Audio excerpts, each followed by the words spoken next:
Na transição para a menopausa, as mulheres começam a ter depois. Primeiro começa a ficar muito curto, 2 vezes no mesmo mês, depois começa a ficar muito longo. Vem um mês sim, falta 3. Aí estou na menopausa, aí vem um mês sim, falta 5. Aí vem um calorãozinho, aí fica normal. Aí vem de novo, falta 8, até completar os 12, e aí aquela data retrospectiva é a menopausa. Então, existem essas flutuações aí que as mulheres não se percebem muito bem. E a mulher, então, porque hoje em dia as mulheres de 40 e poucos anos, 42, 43, engravidam. Sim. Que estão exatamente, ó, de 40 a 48, né, assim, a partir dos 40 começa uma redução da qualidade dos óvulos. 25% dos óvulos após os 40 anos de idade têm baixa qualidade. Isso não é dizer que não pode engravidar. Pelo contrário, a gente pode olhar o copo meio cheio. 75% dos óvulos são de boa qualidade após os 40 anos. E por isso, grande parte das mulheres engravidam normalmente após os 40 e não tem nenhum bebê com nenhuma malformação, nada. Mas existe um risco, né, na verdade um risco, uma chance menor, porque você sai de 100% para 75%. Mas 100% é quando está no início da idade fértil e vai caindo isso. Exato. De uma... Até os 28 anos é o período de pico reprodutivo. Aí dos 28 aos 35 existe um platô, e aí do ponto de vista reprodutivo, isso é até feio, mas é o nome que se dá na medicina. A mulher é considerada gestante idosa quando ela engravida depois dos 35. Eu cresci com a minha mãe falando... É bizarro falar isso hoje em dia, né? Mas não, eu me lembro que quando eu fiquei grávida, eu falei com o meu ginecologista, eu quero fazer parto normal. Ele falou, uma primeira para idosa, não vai conseguir mesmo. Eu tinha 32 anos, eu fiquei indignada. Falei, como assim idosa? Mas o nome técnico depois dos 35 é gestante idosa. Mas eu tinha 32. 41 anos atrás... Tinha essa convenção de 32, já era idosa? Eu tinha 32 anos, e ele falou isso, Hugo. Eu cresci com a minha mãe ouvindo fazendo essa piada, isso, né? 5.000 vezes. 5.001 hoje. Mas eu odiei isso. Pois é, eu me lembro que foi um trauma para mim. Mas as nomenclaturas precisam ser atualizadas, né? Até porque hoje isso choca muito, né? Porque a mulher fica imaginando, então se eu sou gestante idosa aos 35, eu não posso ter mais um outro filho aos 33, aos 38, aos 39. E o fato de se reprimir complica mais as coisas? Depois da primeira gestação, aumenta as chances das próximas gestações terem sucesso, terem êxito? Sim, em relação a parto normal, o fato de já ter tido normal anterior facilita, né? O canal de parto. E se você teve cesárea, você vai ter o segundo filho por cesárea também? Só se o intervalo foi muito curto. Quando o intervalo entre uma gestação e outra é menor do que 18 meses, a gente recomenda na obstetrícia... Para não ter um acidente na força da contração. O útero ainda não está completamente recuperado, né? Você faz uma incisão no útero, a esterotomia, né? Corta o útero para tirar o bebê, então aquele tempo de cicatrização, mais ou menos 18 meses. Mas depois de 18 meses, você pode sim tentar um parto normal depois de uma cesariana. E é possível? Sim, e é bem comum. Agora entrou dentro de um novo... A medicina é muito cíclica, né? Então, antigamente os partos domiciliares, aí depois foi tudo hospitalizado, agora já tem uma volta de novo para isso, sem julgamento nenhum, mas sem fim. Com julgamento ou sem julgamento, eu acho que o lugar de ter filho é no hospital. Eu concordo. Você pode ter um parto humanizado dentro de um hospital, mas dentro do hospital, porque se der uma complicação, parece mais seguro, salva, né? Sem dúvida, parece mais seguro. Que a história do parto domiciliar era uma coisa na Dinamarca, com assim, que você tinha uma estrutura totalmente diferente, que não é comparável à estrutura que a gente tem aqui no Brasil. Mas o Brasil, ele tem culturalmente mais o hábito de fazer cesarianas, Sim, é um dos países mais cesaristas do mundo. Porque o meu grande amigo teve o segundo filho na Inglaterra, aí eu acompanhei, eu estava lá quando o filho dele nasceu, que é meu afilhado, inclusive. Que legal. E aí, eu fiquei impressionado com a dinâmica deles. Eles não têm o médico plantonista do dia que vai fazer o parto... E lá não tem essa cultura de saber quem é o médico, porque também limita muito a vida do médico. Ele não vai poder fazer nada, vai ficar esperando, deve ter um monte de paciente, todos eles de stand-by, todo mundo querendo... Mas o obstetra leva uma vida muito sofrida. Né? Eu sou filho de obstetra e desisti da obstetrícia muito cedo na minha carreira. Depois de 4 anos fazendo obstetrícia, eu digo, não é pra mim. Acho lindo, acho incrível. Mas a cesariana civiliza a agenda do obstetra, né? Você é filho de meu pai é obstetra. Meu pai parou de ser obstetrícia agora depois de 35 anos sendo obstetra. Então parou agora e aí eu puxei ele para dentro da ginecologia, né? Que é a escolha da ginecologia foi muito estimulada por ele, porque ele é um grande exemplo para mim, mas eu não queria jamais a vida dele de obstetra. Então, acho que desde o começo eu já vi assim, eu quero ser ginecologista. É uma coisa difícil. Nossa, no Natal, no Novo, malas prontas, vamos sair. Entrou em trabalho de parto, vou ter que ficar. Várias viagens canceladas, eu cansei de ver isso a minha infância inteira.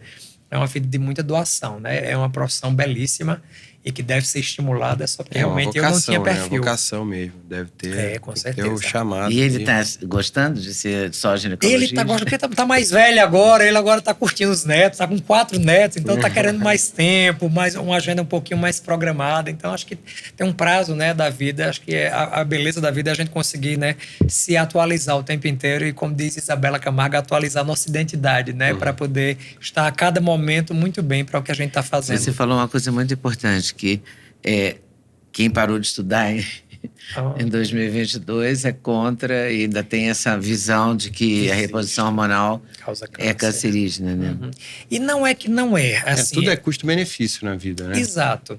É que assim, ó, se a gente for academicamente interpretar os artigos científicos, eu tinha um professor, eu fiz mestrado aqui em São Paulo, eu tinha um professor de estatística que ele dizia assim, a estatística é a ciência para torturar os dados em favor do resultado que você quer dar.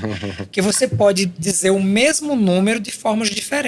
Por exemplo, quando você pega esse grande trabalho, o WHI, que é o Women's Health Initiative, então foi um grande trabalho multicêntrico mundial para avaliar desfechos cardiovasculares.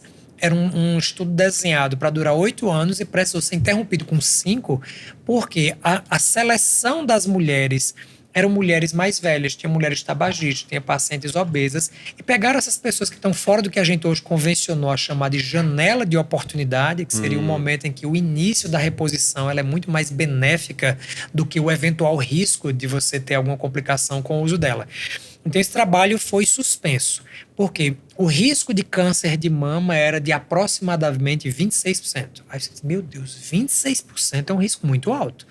Sendo que esse risco é um risco relativo. Então vamos trazer para a matemática.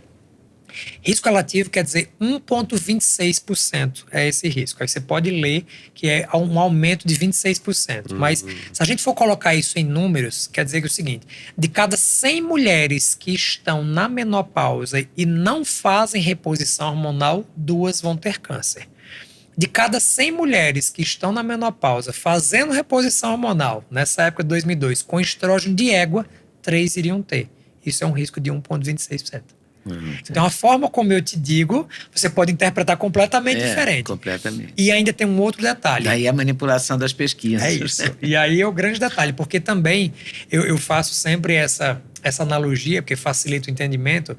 Risco relativo é o seguinte, imagina que estamos aqui e vamos sair para jantar depois desse podcast. Eu tomei uma garrafa de vinho e Duda não tomou absolutamente nada. E nós dois estamos dirigindo. Quem tem o maior risco de bater o carro voltando para casa dirigindo? Eu que tomei uma garrafa de vinho ou Duda? Eu que bebi mais. Mas quer dizer que eu vou bater o carro? Não. E quer dizer que Duda não vai bater o carro porque não bebeu? Não. Então, o risco relativo é um aumento da chance de um evento acontecer. Não é uma sentença. Então, isso é um critério que foi usado esse número desconectado nesse formato. E, obviamente, que se eu lhe disser, vamos fazer um tratamento que aumenta a sua chance de ter câncer em 30%, você vai dizer, claro que eu não vou fazer. 30% é muito alto.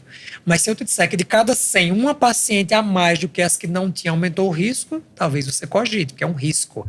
Então, até 2002, pairou-se na ciência essa história de hormônio da câncer e criou-se a cancerofobia. Então, as mulheres que menopausaram entre 2002 em diante foram cerceadas de fazer reposição hormonal, porque muitos médicos que pararam de estudar ali.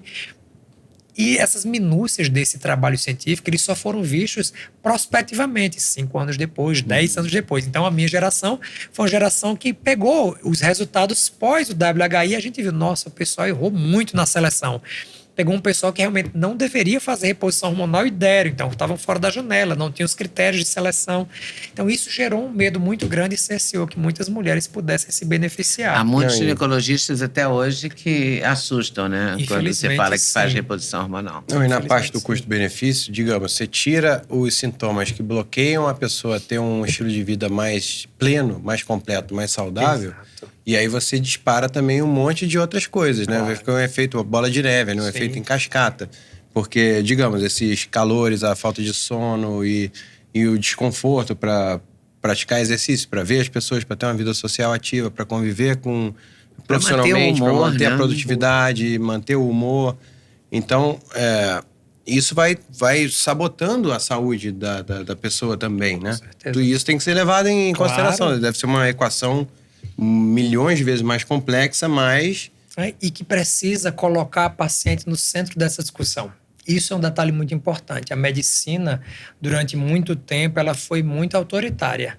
Eu digo o que é que você vai fazer e se você quiser, você faz. E você não dá a sua opinião se você quer correr o risco. Se você, assim, é correr o risco entre estou ciente dos riscos e benefícios e quero ou não quero. Então, isso é uma coisa mais recente, né, da última década, onde a gente colocou a paciente realmente no centro da discussão. E isso que esse podcast traz para vocês é exatamente isso, é a capacidade de tomada de decisão baseada em conhecimento. Porque o que tem de achismo na internet é uma coisa absurda. É uma luta. E tem o médico que fala que sim, que dá câncer, né? E tem o outro que fala que não, né? Com todos com a mesma convicção, exato, também muito bons de didática, de oratória, de convencimento. Então, a gente tem que assumir as rédeas como o grande responsável. E, óbvio, os médicos são os especialistas, os mentores, os consultores, eles vão possibilitar os caminhos, mas a gente tem que escolher quem são esses maestros, né? Que vão capitanear aí as nossas orquestras. E aí, gostou desse corte? Gostei muito, mas eu acho que vocês devem assistir a entrevista completa, que está no YouTube, Leda Nagli, esperando por você. Essa série Hoje Nagli, o Encontro de Gerações, está imperdível. Vale a pena conferir, hein? Com certeza, se Deus quiser.